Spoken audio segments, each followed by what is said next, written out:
Deep in the heart of the dense forest, where the ancient trees whisper secrets of the past, Kwame treads carefully. The ground beneath his feet is soft with the weight of centuries of history. His heart beats faster with every step as he approaches the forbidden shrine hidden from the eyes of the village. The air is thick with the smell of incense and mystery. The faint glow of a distant fire illuminates the stone altar, surrounded by sacred carvings, wooden masks, and forgotten relics.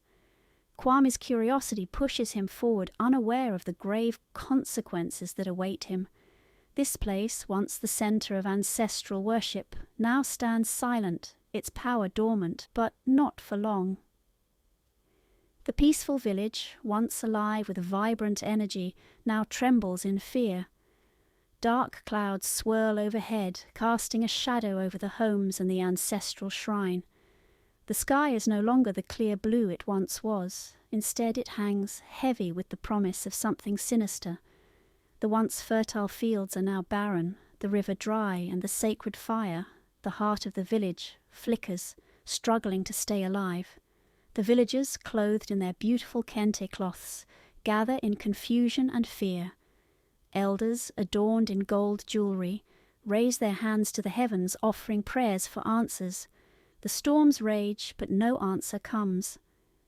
In the dim light of their hut, the tension between father and son is palpable. Nana Kwasi, the village's spiritual leader, stands tall and proud in his ceremonial attire, his kente robe rich with the colours of royalty, his gold jewelry reflecting the weight of his power.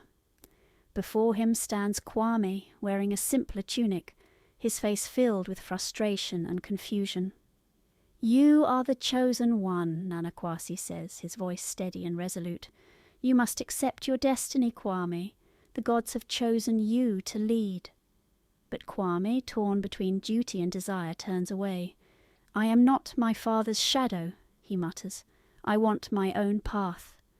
The conflict is deep, father and son bound by blood, torn by destiny. By the riverbank, where the water flows peacefully under the setting sun, Essie stands beside Kwame. Her kente cloth flows in the breeze, and her eyes reflect the sadness of the world they live in. She places a hand gently on Kwame's shoulder.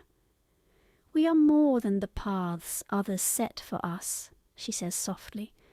"You can create your own future, Kwame. We both can." Her words are like a balm to his soul. Together they share a moment of quiet rebellion, standing at the edge of the village's history, ready to face what comes next, whatever the cost. In the dark heart of the forest, Kwame stands alone before the ancient shrine, the weight of his choices pressing down on him. The air grows thick with energy and the ground trembles beneath his feet. Ethereal forms materialize around him, the spirits of the ancestors. Their eyes glow with an eerie light, their voices whispering in the wind, their judgment clear. "You dare defy us?" they ask. The ground shakes and the sky roars in fury.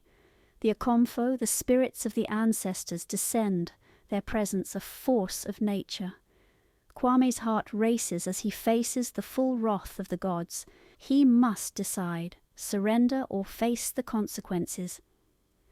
Kwame, now standing before the village in the midst of a violent storm, raises his hands to the heavens.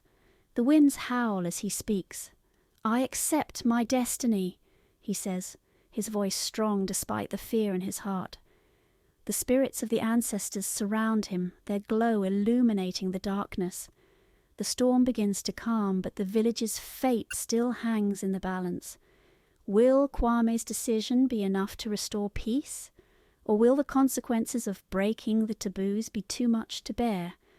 The time has come to face the spirits and the future. The curse has taken its toll. The once thriving village is now on the brink of collapse. Fields lie barren, the river runs dry, and the crops fail.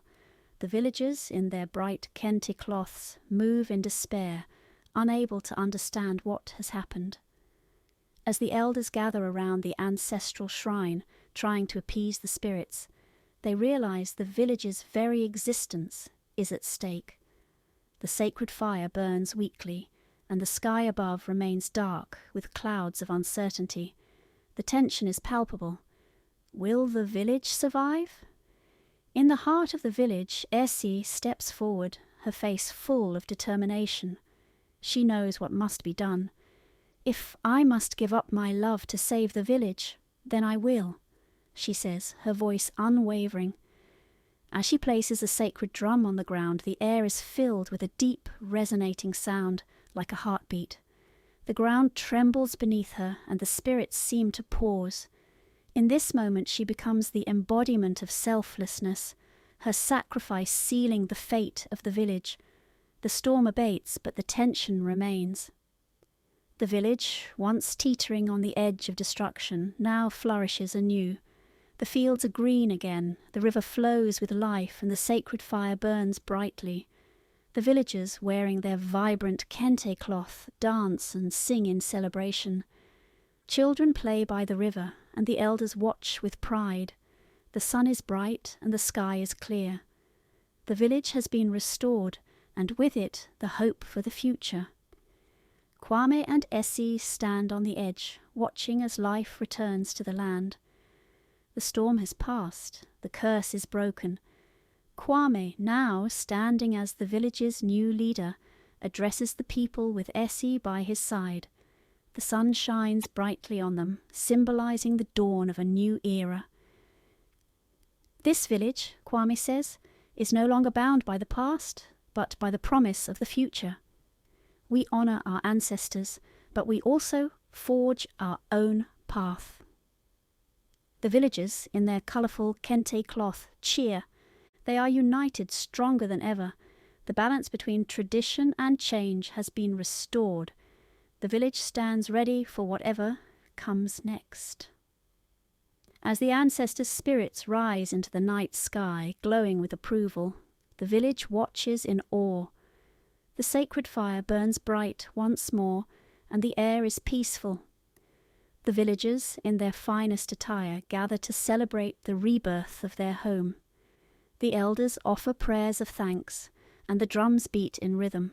Above them, the stars shine brighter, a symbol of the ancestors' blessing, and the village's restored harmony. The spirits have spoken, and peace reigns once again.